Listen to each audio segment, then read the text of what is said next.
अगर किसी को समझना मुश्किल है तो वह है 13 से लेकर के 19 साल के बच्चे को समझना। उसके मन में क्या चल रहा है उसका अनुमान ही लगाना मुश्किल काम है।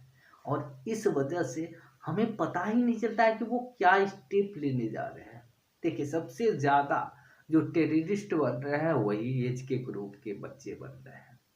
सबसे ज़्यादा प्यार मोहब्बत की बातों में जो अपना समय बर्बाद कर रहे हैं उसी एज के लोग कर रहे हैं। सबसे ज़्यादा आत्महत्याएं जो बच्चों में डिप्रेशन के कारण हो रही हैं उसी एज के बच्चे के कर रहे हैं, 13 से 19 साल के बच्चे कर रहे हैं। तो इसकी क्या वजह है, इसको जानने की जरूरत है। सोच की जिस वजह से भी हमारी सोच की शुरुआत होती है उसकी एक वजह होती है, हमारे दिमाग के अंदर एक वजह होती है और वो बहु कुछ दिनों तक उसका प्रभाव रहता है। इस बात को ध्यान देने की ज़रूरत है कि हमारे दिमाग के अंदर जो भी सोच का निर्माण चाहे किसी भी वजह से हो, उसका कुछ समय तक हमारे दिमाग के अंदर प्रभाव रहता है। और जब तक वह प्रभाव खत्म नहीं होगा तब तक हमारी समस्याएं खत्म नहीं होगी। और इसी वजह से आज के जो टीनेज के बच्चे हैं, 13 से 19 साल के जो बच्चे हैं, उसके दिमाग में हम ऐसी ऐसी सोच आती है जिसको हम अनुमान नहीं लगा पाते हैं। और उसका प्रभाव काफ़ी दिनों तक रहता है और उस वजह से क्या होता है कि बहुत सारी समस्याएं उत्पन्न होती चली जा रही है टीनेज में। और उनको संभाल के रखना देश के विकास के लिए, परिवार की शांति के लिए, सबके लिए ज़रूरी है। तो इसको देखते हुए हमें समझने की ज़रूरत है कि इस चीज़ को कैसे मैनेज किया जाए कि टीन आबादी जो है हमारी 13 से लेकर के 19 साल के जो बच्चे हैं वो बहकावे में ना आए। तो देखिए, बहकावे में आना तय है, इस बात को हमें माइंड मेकअप कर लेने की ज़रूरत है। तो हमें इसके बाद क्या करना है, देखिए हमारे दिमाग में अभी मैंने बताया कि दिमाग के अंदर जो भी सोच आती है उसका कुछ दिनों तक प्रभाव रहता है।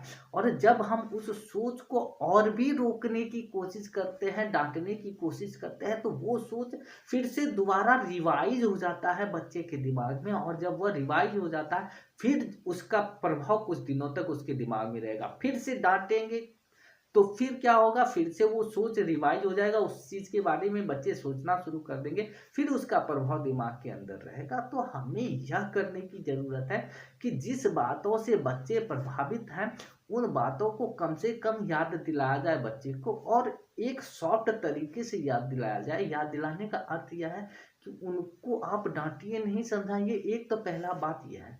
दूसरा बात है कि उस समय को टालने की कोशिश कीजिए कि उसके दिमाग में जो भी सोच चल रही है उसका प्रभाव उसके दिमाग में ज़्यादा दिन ना बन पाए, उसका रिवीजन नहीं हो पाए। इसके लिए आपको उसके लत का ध्यान रखना पड़ेगा, कहीं उसको किसी चीज़ की आदत तो नहीं लग रही है, इसका ध्यान रखना पड़ेगा। तो आपको समझाने के साथ साथ उनको एक नया होमवर्क देने की ज़रूरत है। जब आप वो होमवर्क देंगे तो वो जो पहले से सोच है उन चीज़ों पर, उस सोच पर उनका ध्यान हटेगा और नए होमवर्क पे उसका ध्यान जाएगा। तो ये ज़रूरी है कि इसीलिए ज़रूरी यह कहा जाता है कि बच्चों को एक जगह से दूसरी जगह लेते जाने की ज़रूरत है, लोगों से मिलाने की ज़रूरत है। उसकी वजह क्या है कि उनके दिमाग के अंदर जो सोच है वो सोच उसके प्रभाव दिमाग पर प्रभाव ना डाल दे। इस वजह से यह जरूरी है कि उनको इंटरेक्शन करवाइए, समाज के लोगों के साथ मिलाइए, समझाइए और ज़्यादा बाउंडेशन ना कीजिए, बस उनका ध्यान रखिए। तो उसकी वजह क्या होगी कि और उनका होमवर्क बदलते रहिए, एक ही चीज़ में उनको पूरी तरीके से मत झोंकिए। उसकी वजह से बच्चे डिप्रेशन में जाने के चांसेस होते हैं। तो यह करने की ज़रूरत है कि उनका होमवर्क चेंज कीजिए, उनको किसी भी एक प्रकार की चीज़ की आदत नहीं लगने देने की ज़रूरत है। तभी आपके एक सोच उसके दिमाग में ना डेवलप हो और वह सोच आपके डांटने से रिवाइज ना हो।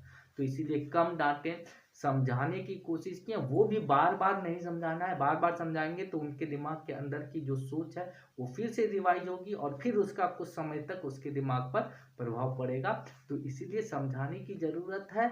दूसरे होमवर्क दीजिए, दूसरे चीज़ों में इंगेज कीजिए, मैनेज कीजिए इन चीज़ों को, तभी वो उन आदतों को पकड़ने से वंचित रहेंगे, नहीं पकड़ेंगे और उनका भविष्य का निर्माण होगा, जो कि आपके परिवार के शांति के लिए तो ज़रूरी ही ज़रूरी है, हमारे देश के विकास के लिए भी